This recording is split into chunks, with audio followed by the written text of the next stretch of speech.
বর্তমানে বাংলাদেশের রাজনীতিতে আমরা দেখতে পাচ্ছি যে বিএনপির সঙ্গে জামাত এনসিপির একটা বড় দূরত্ব তৈরি হচ্ছে। তাদের বিরোধিতা একটা অন্যরকম পর্যায়ে যাচ্ছে। সব ইস্যুতেই তাদের মধ্যে একটা বিরোধের খেলা আমরা দেখছি। বাজেট বলেন, অন্যান্য ব্যাপার বলেন, জুলাই সনদ নিয়ে তো রীতিমতো একটা কামড়াকামড়ি অবস্থা তো হয়েছেই এবং সেটা চলছে। সংবিধান সংস্কার নাকি সংবিধান পুনর্লেখন, সংবিধান সংশোধন, এই ব্যাপারগুলো নিয়ে তাদের মধ্যে একটা ব্যাপার চলছে। গণভোটকে বিএনপি পাত্তাই দেয়নি, পাত্তা না দেওয়ার যথেষ্ট কারণও ছিল, সেটা নিয়েও বিরোধ চলছে। এবং এই বিরোধগুলো চলছে কিন্তু জুলাই আন্দোলনের পক্ষের শক্তির মধ্যে। জুলাই আন্দোলনের পক্ষের শক্তির মধ্যে যখন বিরোধ তুঙ্গে, তখন বাংলাদেশের একটি গণমাধ্যম যুগান্তর একটি রিপোর্ট তৈরি করেছে, যে রিপোর্টে তারা বলার চেষ্টা করেছে যে আওয়ামী লীগ এই সুযোগটাই খুঁজছে এবং এই সুযোগ কাজে লাগিয়ে আওয়ামী লীগ বাংলাদেশের রাজনীতিতে ঘুরে দাঁড়াবে এবং ফিরতে চাইছে। জুলাই আন্দোলনের পক্ষের শক্তির মধ্যে যখন এরকম কেওয়াজ চলছে এবং সেটাকে আরও বেশি কেওয়াজে পরিণত করে সেই সুযোগে আওয়ামী লীগ ঘুরে দাঁড়াবে, আওয়ামী লীগ দেশের রাজনীতিতে ফিরবে, শেখ হাসিনা ফিরবেন, সেই সুযোগ তারা খুঁজছে। এরকম বিভিন্ন ধরনের তথ্য উপাত্তর সঙ্গে মিলিয়ে উদাহরণ হিসেবে দেখিয়ে তারা বলার চেষ্টা করছে যে আওয়ামী লীগ এই জুলাই আন্দোলনের পক্ষের শক্তির যে বিরোধ, সেই বিরোধের শতভাগ সুযোগ নেয়ার অপেক্ষায় রয়েছে। আদতে আওয়ামী লীগ কি এই বিরোধকে পুঁজি করে তারা ফিরবে, নাকি আওয়ামী লীগ ফিরতেই পারবে না, নাকি আওয়ামী লীগ ফিরলে তারা নিজেরা নিজেদের শক্তিতেই ফিরবে? চলুন যুগান্তর কি বলছে সেটা মাথায় রেখে আমরা বোঝার চেষ্টা করি যে আওয়ামী লীগের রাজনীতি এবং জুলাই আন্দোলনের পক্ষের শক্তির কেওয়াজ, এই দুটো পাশাপাশি অবস্থানে কোন দিকে সামনের ভবিষ্যৎ পরিকল্পনা করা যায়। থাকবেন পলিটিক্স টিভির নিয়মিত আয়োজনে।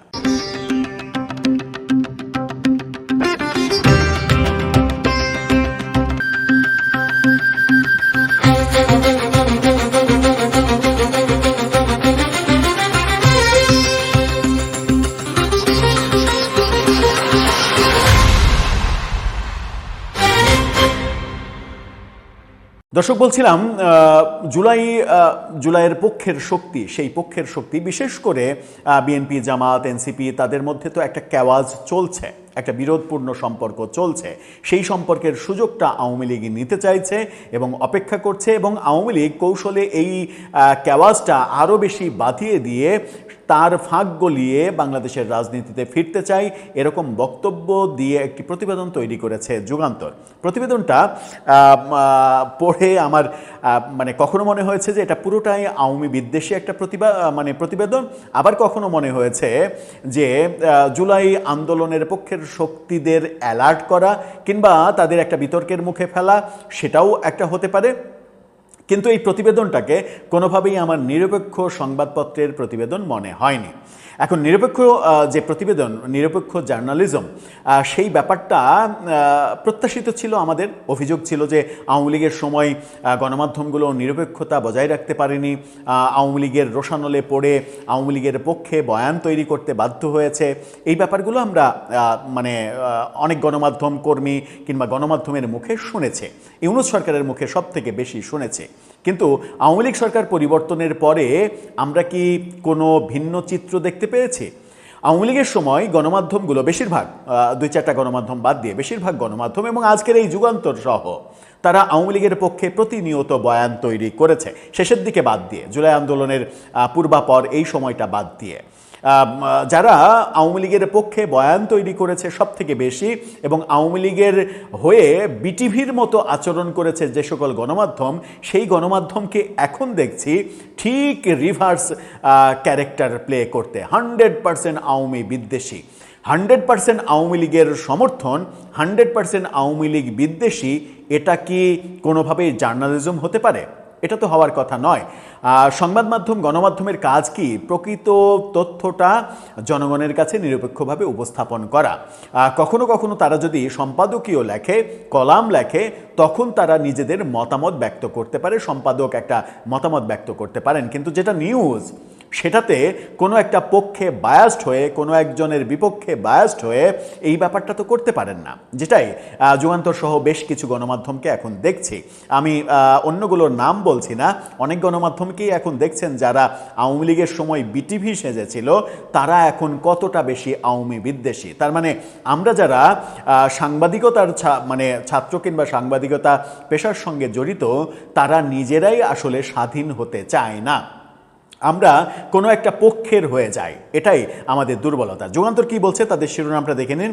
বলছে কার্যক্রম নিষিদ্ধ আওয়ামী লীগের যে টার্গেট, অর্থাৎ আওয়ামী লীগ এটা টার্গেট করছে সেটা বলছে, এবং সেই টার্গেটে গিয়ে তারা বলছে যে বিএনপি, জামাত ইসলাম এবং এনসিপি এই তিন দলের মধ্যে বিরোধের সূত্র ধরে দেশে একটা গোলযোগ তৈরি হোক, এমনটা চাচ্ছে আওয়ামী লীগ। দলটির টার্গেট, দেশে যদি গোলযোগ বা সংঘাত সৃষ্টি হয় তাহলে সেই সুযোগে তারা দেশে ঢুকে রাজনীতির মাঠ দখল করে ফেলতে পারবে। এই বক্তব্য তারা দিচ্ছে। রাজনৈতিক দল হিসেবে কার্যক্রম নিষিদ্ধ থাকা আওয়ামী লীগ বর্তমানে মাঠের রাজনীতিতে পুরোপুরি কোণঠাসা, তবে দলটির একটি বড় অংশ সামাজিক যোগাযোগ মাধ্যম এবং বিভিন্ন চোরাগুপ্তা শব্দটা ব্যবহার করেছে। চোরাগুপ্তা নেটওয়ার্ক ব্যবহার করে বিএনপি, জামাত এবং এনসিপির মধ্যবর্তী বিরোধকে আরও উস্কে দেওয়ার কৌশল নিয়েছে। এখন জামাত, এনসিপি, বিএনপি যদি বিরোধপূর্ণ সম্পর্কের মধ্যে থাকে তাহলে কেউ কি সেটাকে উস্কে দিয়ে সেটা আরও খারাপ করতে পারে? তাদের সম্পর্ক তো আমরা খারাপই দেখছি। আমরা জুলাই আন্দোলনের পরেই জুলাই শক্তিদের বিচ্ছিন্নতা দেখেছি, বিভেদ দেখেছি, বিভাজন দেখেছি। এক পক্ষ দুর্নীতি, চুরি, মব এগুলো করতে ব্যস্ত, আর এক পক্ষ সেই ব্যাপারগুলো উপস্থাপন করেছে, এবং যে পক্ষ এই মবের সংস্কৃতি প্রতিষ্ঠিত করেছে সেই পক্ষের লোকজনই ভেতরের সব গূঢ় রহস্য বের করে এনে হাঁড়ি ভেঙে দিয়েছে, সেরকম দৃশ্যও তো দেখেছি। সুতরাং এই বিরোধে কারো উস্কানির প্রয়োজন নেই। এই বিরোধটা বেশিরভাগ ক্ষেত্রেই স্বার্থের দ্বন্দ্ব, কারণ তুমি এত পাইলা, আমি কিছুই পাইলাম না, এই স্বার্থের দ্বন্দ্বই তো আমরা দেখে আসছি। সুতরাং এই বিরোধকে কাজে লাগানো, এই বিরোধে এমনি আওয়ামী লীগের এই বিরোধটা কাজে লাগবে, সেখানে উস্কানি দিয়ে তাদের বিরোধটা আরও বড় করে এটার আসলে প্রয়োজন নেই। এটা যে ল্যাঙ্গুয়েজ, এই ল্যাঙ্গুয়েজটা মূলত একপেশে ল্যাঙ্গুয়েজ। আসল বাস্তবতা হচ্ছে বিরোধটা স্বীকৃত বিরোধ, এবং সেই বিরোধটা স্বার্থের দ্বন্দ্বের বিরোধ। ১.৫ বছর ইউনূসের আমলে যারা নিজেদেরকে ক্ষমতায় আছি এই ভাবটা নিয়ে দেশে অরাজক পরিস্থিতি তৈরি করার চেষ্টা করেছিল, তাদের তো এটা মনে রাখা উচিত ছিল যে ফ্যাসিস্ট বলে আমরা শেখ হাসিনাকে তাড়িয়েছি, আমাদের ক্যারেক্টার শেখ হাসিনার চাইতে ১০০ গুণ ভালো হতে হবে। কিন্তু সেটা কি হয়েছে? সেটা কি আমরা পেয়েছি? ইউনূসের আমলে শেখ হাসিনার চাইতে ভালো শাসন ব্যবস্থা পেয়েছি, আদালতকে ফ্রি অ্যান্ড ফেয়ার পেয়েছে, পুলিশ ফ্রি অ্যান্ড ফেয়ার কাজ করেছে, প্রশাসন ফ্রি অ্যান্ড ফেয়ার কাজ করেছে? কোনো ক্ষেত্রেই করেনি। বরং ব্যক্তি শেখ হাসিনার ব্যক্তিগত অর্জন নিয়ে ১৫.৫ বছরে সামান্য কিছু বিতর্ক হয়েছে, কিন্তু ইউনূসের ১.৫ বছরেই ব্যক্তি ইউনূসের স্বার্থ উদ্ধার করার যে নজিরগুলো আমরা দেখেছি, সেটা শেখ হাসিনার বিরুদ্ধে যতটুকু সমালোচনা, সেই সমালোচনাকে ১ লক্ষ দিয়ে যদি আপনি গুণ করেন, তবুও সেই গুণফলটা একটু কমই হবে। তাহলে আমরা বেটার কিছু পাইনি। এই বেটার কিছু না পাওয়ার যে সংস্কৃতিটা চালু হয়েছে, এই সংস্কৃতির মধ্য থেকেই কেউ বঞ্চিত হয়ে ভেতরের তথ্য ফাঁস করে দিয়েছে, এটা ও করেছে, ওটা ও করেছে, ওয়েস্টিনে হাঁসের মাংসের তত্ত্ব, বিটকয়েনের তত্ত্ব, এই তত্ত্ব, ওই তত্ত্ব, নিজেদের মধ্যেই তো এগুলো ফাঁস করার ব্যাপারগুলো আমরা দেখেছি। সুতরাং এই বিরোধগুলো আজকে বিএনপির সঙ্গে জামাত এবং এনসিপির দূরত্ব কেন? দূরত্ব এই কারণেই যে বিএনপির নেতারা তো স্পষ্ট বলছেন যে আমরা যদি স্যাক্রিফাইস না করতাম, আমরা যদি কৌশলী না হতাম, আমরা যদি গণভোটের ব্যাপারে ইয়েস না বলতাম, তাহলে ইউনূস নির্বাচনই দিত না, নির্বাচনই বানচাল হয়ে যেত, এবং নির্বাচনটা যেন অন্তত হয় সেই কারণে আমরা কৌশল অবলম্বন করেছি। এটা ওপেন বলছেন বিএনপির নেতারা। তাহলে নির্বাচন না দেওয়ার যে কার্যক্রম, এই কার্যক্রমের সঙ্গে ইউনূস সরকারের সঙ্গে কারা ছিল আমরা খুব ভালোভাবে জানি। সুতরাং এখন তো দ্বন্দ্ব হবেই। যখন বিএনপি এসে গণভোট বাতিল করে দেবে, তখন তো দ্বন্দ্ব হবেই, কারণ গণভোট বাতিল করে দেওয়া একটা বড় ধাক্কা। জুলাই সনদ যেভাবে বাস্তবায়ন করা, সংসদকে বাধ্য করে বাস্তবায়ন করার যে মেটিকুলাস ডিজাইন আইন অধ্যাপক আলী রিয়াজকে দিয়ে তৈরি করা হয়েছিল, মানে ঐক্যমত্যের বাইরে গিয়ে এইভাবে এই প্রক্রিয়ায় করতে হবে, 270 দিন সংসদকে বেঁধে দেয়া, যে এই সময়ের মধ্যে না হলে অটোমেটিকলি জুলাই সনদ সংবিধানে চলে যাবে, এই ধরনের হাস্যকর ব্যাপারগুলোই কিন্তু বিরোধগুলো তৈরি করেছে। এখন আওয়ামী লীগ যেটা মানে যুগান্তর যেটা বলতে চাচ্ছে সেটা হচ্ছে যে গত কিছুদিনে নোয়াখালী সহ বিভিন্ন জায়গায় আওয়ামী লীগের লোকজন যে বিএনপির উপরে চড়াও হয়েছে এবং কোথাও কোথাও তাদের দাবি যে এনসিপি জামাতের উপরেও চড়াও হচ্ছে, মানে যুগান্তরের রিপোর্টের দাবি।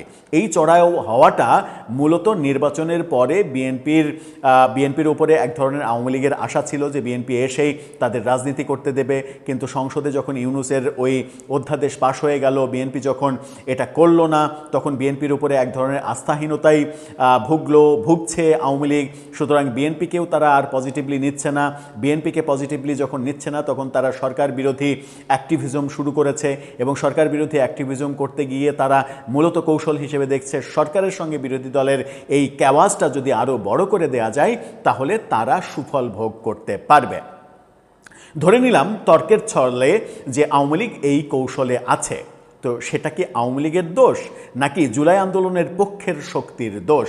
জুলাই আন্দোলনের পক্ষের শক্তি যে এক জায়গায় থাকতে পারল না, এটা যে তাদের জন্য কত বড় বিপজ্জনক একটা ব্যাপার সেটা তো আমরা খুব সহজেই বুঝতে পারি। কারণ 24-এর 5 আগস্টে শেখ হাসিনার সরকার পতনের পরে বঙ্গবন্ধুর মুরাল ভাঙা থেকে শুরু করে সারা দেশে যা হয়েছে, জুলাই আন্দোলনের পক্ষের শক্তি যদি এক জায়গায় না থাকে, যদি সেই সুযোগে আওয়ামী লীগ সত্যিই ফিরে আসে, তাহলে ওই 24-এর 5 আগস্টের যে দৃশ্য, সেই দৃশ্য আরও 100 গুণ আকারে ফিরে আসবে। বাংলাদেশের রাজনৈতিক সংস্কৃতি তো সেরকমই ইঙ্গিত দেয়, কিন্তু সেটা কি আমরা কেউ প্রত্যাশা করি? কেউই তো প্রত্যাশা করি না। আমরা কোনোভাবেই প্রত্যাশা করি না হিংসাত্মক রাজনীতি, প্রতিশোধের রাজনীতি, ধ্বংসাত্মক রাজনীতি, কবর রচনা করার রাজনীতি, এটা ভাঙো ওটা ভাঙো, বুলডোজার সাপ্লাই দিয়ে এ বাড়ি ভাঙো ও বাড়ি ভাঙো, একে ধরো মব করো, ওকে দোসর বলে আটকাও, সাংবাদিক সমালোচনা করলে তাকে সন্ত্রাস বিরোধী আইনে দিয়ে দাও কারাগারে। এই সংস্কৃতি তো আমরা কেউই চাই না। আমরা চাই সহ অবস্থানের সংস্কৃতি। দক্ষিণ আফ্রিকায় নেলসন ম্যান্ডেলা যেটা পেরেছিলেন সেটা ডক্টর ইউনূস কেন পারলেন না? কারণ নেলসন ম্যান্ডেলা সত্যি সত্যি দেশপ্রেমিক ছিলেন। তিনি তার জাতির জন্য ভেবেছেন, জাতিকে ঐক্যের সুরে বেঁধেছেন। কিন্তু ডক্টর ইউনূস এসেছিলেন মূলত আমেরিকার এজেন্ডা বাস্তবায়ন করতে, গোলামির চুক্তি করতে এবং নিজের স্বার্থ কায়েম করতে, যেটা আমরা দেখেছি 666 কোটি টাকা কর মওকুফ করে নিয়েছেন। এটা সহ হাজারো সুযোগ সুবিধা তিনি নিয়েছেন।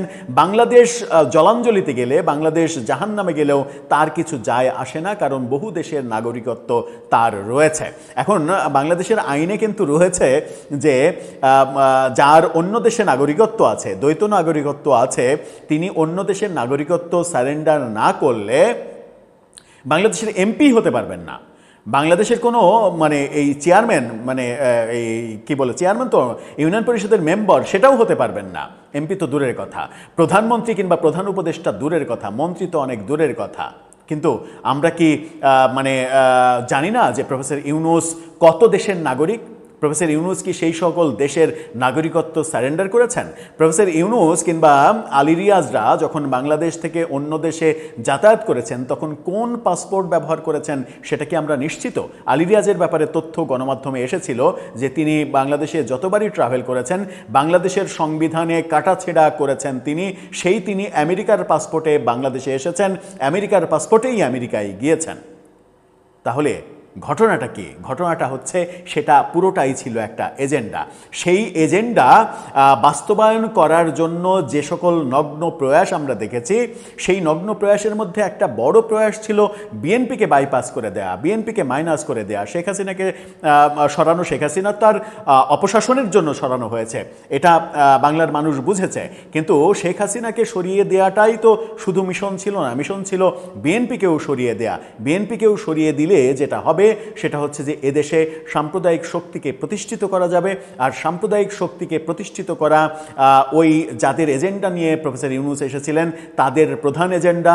কারণ সাম্প্রদায়িক শক্তিকে প্রতিষ্ঠিত করলে এই দেশ জঙ্গিবাদে ছেয়ে গেছে, এই অজুহাতে এই দেশের ওপরে যা ইচ্ছা তাই করা যাবে, as like Iraq, as like Afghanistan, যে দেশগুলোর অবস্থা ভয়াবহ।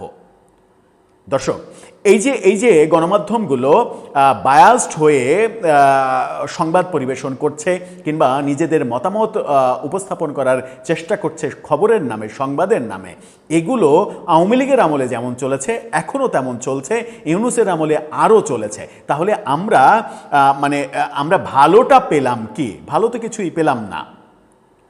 যে আওয়ামী লীগের ফেরার কথা বলা হচ্ছে, আওয়ামী লীগ হয়তো ফিরবে না, সেটা ভিন্ন কথা, কিন্তু বলা হচ্ছে যে তারা কেওয়াজ তৈরি করে ফেরার একটা সুড়ঙ্গ পথ খুঁজছে। সেটা কি তারা করছে, নাকি জুলাইয়ের আন্দোলনের যারা পক্ষের শক্তি তারা আমরা বিভাজিত হয়েছি, এবং সেই বিভাজিত হওয়ার মূল কারণ হচ্ছে স্বার্থের দ্বন্দ্ব। আমরা যে যতটুকু পেয়েছি নিজের স্বার্থ কায়েমের চিন্তা করেছি, কিন্তু অন্যের কথা চিন্তা করিনি। যারই স্বার্থে একটু টান পড়েছে সেই ভেতরের গোমর ফাঁস করে দিয়েছে। প্রফেসর ইউনূসের যে উপদেষ্টা পরিষদ, সেখান থেকেই তো ভয়ঙ্কর তথ্য এখন আমরা পাচ্ছি। পররাষ্ট্র উপদেষ্টা বলছেন, নৌপরিবহন উপদেষ্টা বলছেন, তথ্য উপদেষ্টা বলছেন তো সবই তো বলছেন। এমনকি কিচেন ক্যাবিনেট ছিল, সেখানে আমি মেম্বার ছিলাম না, আমাকে না জানিয়ে অনেক কিছু করা হয়েছে, মার্কিন চুক্তি আমাদেরকে না জানিয়ে করা হয়েছে, এরকম কথা তো ইউনূসের স্নেহধন্য নিয়োগদাতারাই বলছেন এখন। তাহলে আওয়ামী লীগের তো এদের মধ্যে সুড়ঙ্গ তৈরি করার প্রয়োজন নেই, এরা নিজেরাই বিভাজিত, এবং এই বিভাজন তাদের জন্য মারাত্মক হুমকি হয়ে দাঁড়াবে, এটা সত্য। সেই কারণে এই বিভাজন মুক্ত তাদের হতে হবে, ঐক্যবদ্ধ হতে হবে। ঐক্যবদ্ধ না হলে যেটা হবে সেটা হচ্ছে যে খারাপ পরিবেশ আবার তৈরি হবে। কিন্তু ঐক্যবদ্ধ কি আদৌ হওয়া সম্ভব যখন আমাদের নীতি এবং টার্গেট ভিন্ন ছিল? জুলাই আন্দোলন কেউ করেছে সত্যিকার অর্থে আওয়ামী লীগ সরকারের দুর্নীতি কিংবা অপশাসনের বিরুদ্ধে, আবার কেউ করেছে হাসিনাকে ফেলে দিলে আমি ক্ষমতায় যেতে পারবো সেই জন্য, কেউ করেছে মার্কিন এজেন্ডা বাস্তবায়ন করার জন্য, কেউ করেছে আইএসের এজেন্ডা বাস্তবায়ন করার জন্য। বহুজনের বহু এজেন্ডা ছিল তো। এই যে জুলাই আন্দোলন, সেই জুলাই আন্দোলনের মধ্যে স্নাইপাররা ঢুকে গিয়েছিল, যেটা নৌপরিবহন উপদেষ্টা এবং সাবেক স্বরাষ্ট্র উপদেষ্টা, কয়েকদিনের স্বরাষ্ট্র উপদেষ্টা ব্রিগেডিয়ার শাখাত হোসেন ওপেনলি বলেছেন, আসিফ নজরুল ওপেনলি বলেছেন এই স্নাইপারদের কথা। এই স্নাইপার কারা ঢুকিয়েছিল তাদেরকে, কোন স্বার্থে ঢুকিয়েছিল? এবং আসিফ নজরুল এটাও বলেছেন যে স্নাইপারদের টার্গেট আপনি হতে পারেন, এরকম তথ্য, এরকম ফোন আমার কাছে এসেছিল। তাহলে এই যে একটা বডি ফেলে দিয়ে সেই বডিকে নিয়ে রাজনীতি করা এবং জল ঘোলা করা, যেটা জুলাই যোদ্ধা একজনের টেলিভিশন সাক্ষাৎকারেও আমরা জেনেছিলাম যে আমরা যদি পুলিশ না মারতাম, মেট্রো রেলে আগুন না দিতাম, তাহলে এই বিজয় এত দ্রুত সম্ভব হতো না। তাহলে এজেন্ডাটা কি ছিল? আমরা যারা সাধারণ মানুষ, যারা সাধারণ নাগরিক হিসেবে এই আন্দোলনে অংশগ্রহণ করেছিল, তাদের তো একটাই ইস্যু ছিল, সেটা হচ্ছে যে আমরা স্বাধীনতা চাই, আমরা অপশাসন থেকে মুক্তি চাই। কিন্তু এই মুক্তির বিনিময়ে যারা স্বার্থসিদ্ধি করলো গত 2 বছরে, তাদের ভীষণটা কি ছিল? আর এই ভীষণে যখন বিরোধ থাকবে, ভীষণে যখন নানা ধরনের পার্থক্য থাকবে, ভীষণে যখন গড়মিল থাকবে, তখনই তো ঐক্য আর সম্ভব হবে না, ঐক্যে ফাটল ধরবে। সেই জন্য আওয়ামী লীগকে নতুন করে সুড়ঙ্গ তৈরি করতে হবে না। দর্শক, আপনার মতামতের ব্যাপারে জানিয়ে লিখতে পারেন আমাদের কমেন্ট বক্সে।